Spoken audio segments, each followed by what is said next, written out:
అండి మీరు కావాలంటే అందరు రండి, మీడియా వాళ్ళందరూ రండి, మా ఇంటికి రండి. మీరు గతంలో క్లారిటీ ఇచ్చారు, కోకాపేటలో స్కూలు, హాస్పిటల్, పబ్బు కోసం పెట్టుబడి. ఆ కోకాపేటలో స్కూలు, పబ్బు అవన్నీ యాడున్నాయో తెలీదు. ఆ బిజినెస్ మైండే ఉంటే ఎప్పుడో పెట్టేసుకునేదాన్ని. నీ పాటల ప్రపంచంలోనే ఎందుకు బతికేదాన్ని? నాకు పాటలు పాడడం, పాటల ప్రపంచం తప్ప ఏమీ తెలియదండి. నాకు నిజంగా డబ్బు ఆశ ఉంటే లాస్ట్ ఇయర్ ఎన్నికలు 2023 ఇక్కడ 2023 ఇక్కడ 2024 అక్కడ జరిగింది. నేను ఏ ఏపీలో గానీ ఏ తెలంగాణలో గానీ ఎక్కడన్నా కనిపించినా ఎన్నో మనీ ఆఫర్ చేసిర్రు, నాకు కోట్లు ఇస్తామని చెప్పి. అయినా కూడా నేను కనిపించలేదు. ఎందుకంటే నాకు డబ్బు ముఖ్యం కాదండి, వ్యక్తిత్వం చాలా ఇంపార్టెంట్. చాలా నియత్గా, చాలా ఎథిక్స్ తో బతుకుతూ వస్తున్నానండి నేను. నాకేం అవసరం ఉంది చెప్పండి? చేతి నిండా పనులు. మీరు చూడట్లే, నా ఇన్స్టా చూడట్లే, సోషల్ మీడియాలో చూడట్లే. ఒక్క పాట చేస్తే ఎందుకండి ప్రజలు ఇంతగానం ఆశీర్వదిస్తున్నారు? ఎందుకు 100 మిలియన్స్ పోతున్నాయి? ఎందుకు మీ అందరు కూడా లైక్ చేస్తున్నారు చెప్పండి? నాకేం అవసరం ఉందండి? వీడియో ఉంది, నా వీడియో ఏడుంది?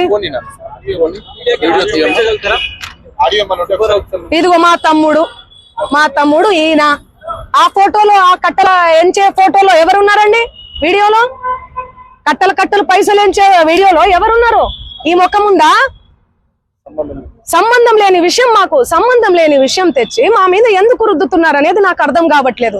సెన్సిటివ్ మ్యాటర్ అండి ఇది. కొంచెం ఆచి తూచి వెరిఫికేషన్ చేసుకొని మీరు వేయాలి మీడియాలో, సోషల్ మీడియాలో గానీ మీడియాలో గానీ. దయచేసి చెప్తున్నా, నేను మళ్ళీ చెప్తున్నా, తనది గిన నాది గిన ఇందులో ఇన్వాల్వ్మెంట్ ఉంది అంటే మీరు ఎక్కడికన్నా రమ్మని చెప్పండి, నేను సిద్ధం. మీడియా మిత్రులందరికీ కూడా చెప్తున్నా, నాది ఇన్వాల్వ్మెంట్ లేదు ఈ కేసులో అని అంటే గిన మీరు ఆ సుబ్బు అనే అడ్వకేట్ ని మీరు ఏం చేస్తారనేది నాకు మాట ఇవ్వాలి. సిద్ధమా? దానికి చెప్పండి, సిద్ధమా? చెప్పండి. మీరు ఇంతగనం నన్ను క్షోభ పెట్టాడు కదా, ఇంతగనం నన్ను హరాస్ చేస్తున్నారు కదా, ఎక్కడ చూడు మంగ్లీ. మంచి విషయాలు ఎక్కడా స్క్రోల్ చేయరు. ఈ విషయాలు, ఈ నెగటివిటీని ఎందుకు ఇంత సెన్సేషనల్? మీరు మీడియాను అస్సలు తప్పు పట్టలే నేను. మీడియా అదే చెప్తున్నా, నేను ఏమని చెప్పా? మీడియా ఫ్యామిలీ నుంచి వచ్చాను చెప్పానా? అదే చెప్తున్నా నేను. మీ పేరేం పేరు? సాగర్ గారు. నేను అదే చెప్తున్నా, మీడియా ఫ్యామిలీ నుంచి వచ్చాను సాగర్ గారు.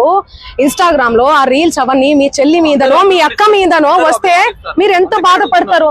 నేను అదే చెప్తున్నా. మీడియా నుంచి ఒక్కొక్క మెట్టుకి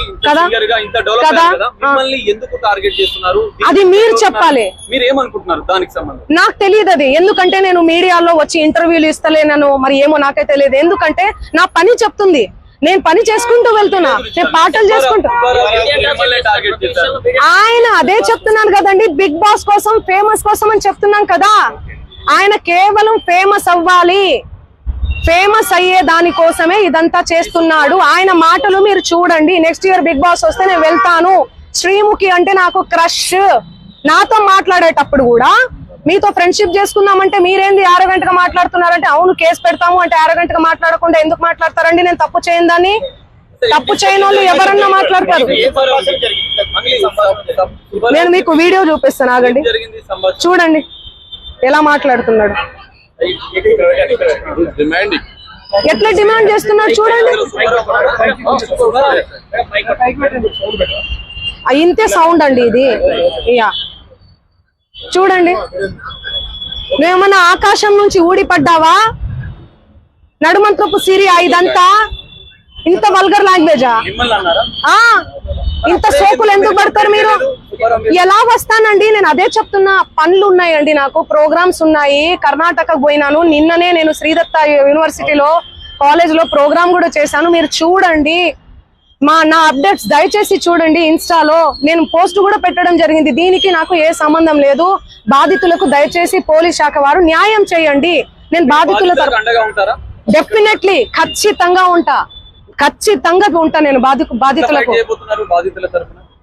ఎట్లా ఫైట్ చేయబోతున్నాము? లీగల్ గా వెళ్తున్నామండి మేమంతా. మా లాయర్ గారు మాట్లాడతారు. నేను ఇప్పటి వరకు మాట్లాడాను కదా, మాట్లాడండి లాయర్ గారు.